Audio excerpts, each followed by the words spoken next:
Y'all already know what it is. It's Mr. Williams with the I Talk Great podcast, and we out here at the Just for Branding marketing campaign. You know what I'm saying? Doing the damn thing. I'm here with my man King Keto. What's going on, brother? Chilling, man. How you?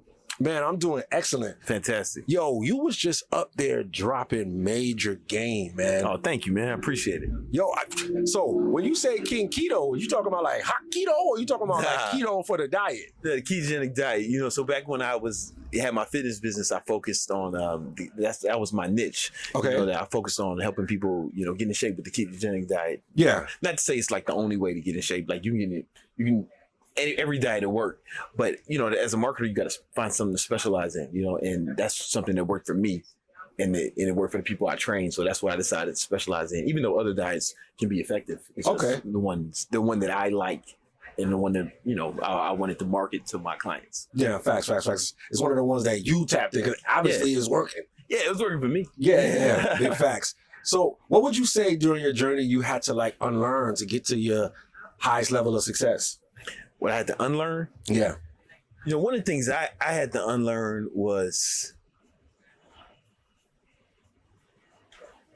this was an advantage I had. I didn't have to unlearn this, but this is what I think would help the most people. Right? I saw my father work super hard. I saw my mom work super hard. Yeah. And I think that work ethic was instilled in me. However, I think a lot of people I meet, especially young people, it's because it's not their fault because they don't know, but they think that they can get massive success without massive action, right? I hear people talking about, being balanced and everything in moderation. No, but that's cool if you're trying to accomplish moderate success, right? The input has that.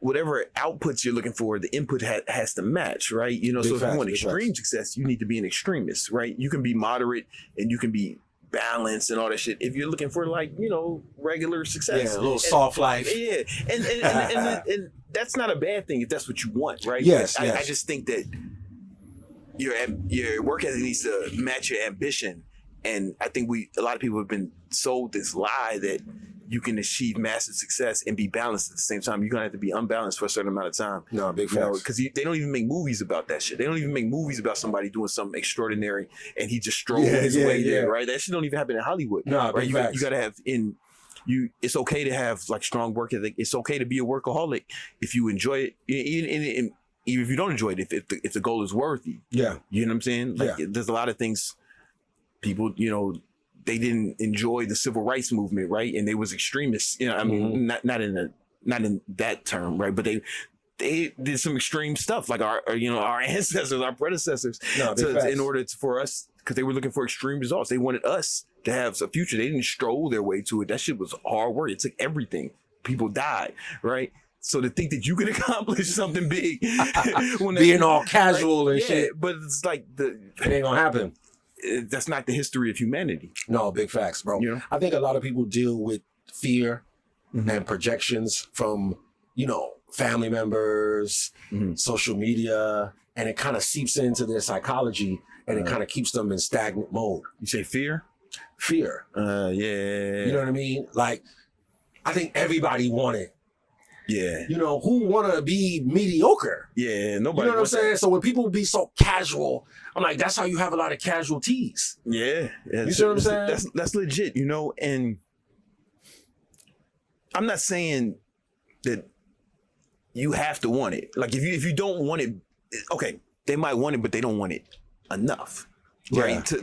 Or they haven't suffered enough. Yeah, if I get it, man. It's difficult to fail and really fail in America the way it's set up right now. It's difficult. It's difficult to really fail and keep going. So you can live like at the poverty line or below it, and still have more entertainment, more good food than like kings had 200 years ago. You know what I'm saying? So it's set up where if you wanted to chill, you could, and there's nothing wrong with that. Yeah, you might have to readjust your expectations if you desire it. Or I feel like if you're living in your purpose, you know what I'm saying? Like if you feel like your purpose is to, work at UPS and get less stress, then hey, you blessed. Yeah, man. You know, but for me, it depends on it just depends on what your goals are. Exactly. It just depends on what your goals are, Yeah. right? You know, because more success won't necessarily make you happy. You know, more money won't make you happy. More problems. But it's like it's not money's job to make you happy. Money's job is to be exchanged for goods and services, right? Like your emotions are your responsibility. So you know, it just depends on what you really want out of life. You know? No, big facts. So how do you brand yourself, right, on social media, right? And what would you say is your brand identity? Oh shit. Yeah, I mean, I don't know if I think about it like that. I don't think about me as much as I think about who I'm trying to help. And when I say help, I mean like who do I want to be a customer, right? Because all businesses are problem solving, right? So they're solving a problem for a customer. Like you needed a van where you can do this video and still be mobile and drive around. And Mercedes solved that problem for you, right? We needed microphones for this, right? And whatever this company is solve that problem for. We needed a cool camera to film it on it. You like the A7 III, and Sony solved that problem for us, right? So like all business problem solved. So I think about the customer, who I want to help, and what problem I want to solve for them. I think about that more than I think about myself. Bars. Yeah, because that's what it is. That's what your customer is going to care about. They want to exchange currency for a product or service is because it's going to help them, not because it's going to help you. So like the more you can put yourself in the mindset of what the customer wants, what the consumer wants, right, the more successful you'll be. So I don't know if I think about that branding as much, or maybe somebody might argue that is branding, like you know, like that argument could be made. Okay, so saying that, right, you said the customer. What do you think about the phrase, is the customer always right, though? Well, here's the thing. Not on an individual level, but on a macro level, yeah, but not on a micro level. And what I mean by that is, like, if you release a product or service and you don't make enough money from it, then the market has spoken and the market is right. You know what I'm saying? It's not like, it's not as if, you know, the customer was wrong. You can't say the customer's wrong, like, because they decide. Yeah. You know what I'm saying? The market decides. Yeah. But on a micro level, on an individual level, an individual customer can be wrong for sure. Okay. But on a macro level, nah. On a macro level, the customer is always right. But on a micro level, each individual customer, that motherfucker can be wrong for sure. Yeah, that motherfucker kick rocks. Right. It's like think about it like. If like a guy, you know, is looking for a girlfriend, for example, and no girls like them, the girls are not wrong. Yeah. You know what I'm saying? It's him. But if a girl thinks something bad about him, she can be wrong. Does that make sense? If a girl says you whack, okay, she can be wrong. But if all the girls are saying you consensus, you might want to do some reflection. Then you might want to, you know what I'm saying? Yeah, whatever. Look internally. Yeah, exactly. Legit.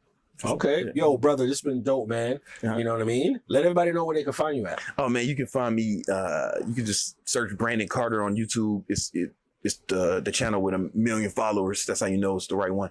And then, or Instagram, King Keto, KINGKETO. When you see one with 1 million followers, that's the right one. Don't fall for the scammers. You know what I'm saying? Big facts. The other guys, they're gonna be asking you for like Ethereum or some shit or something. Yo, bro, they in my DM like every day. Nah, you know, some people, it must be working if somebody's doing it. Nah, big facts. Y'all already know what it is, man. It's Mr. Williams with the I Talk Great podcast. We out of here. Yeah.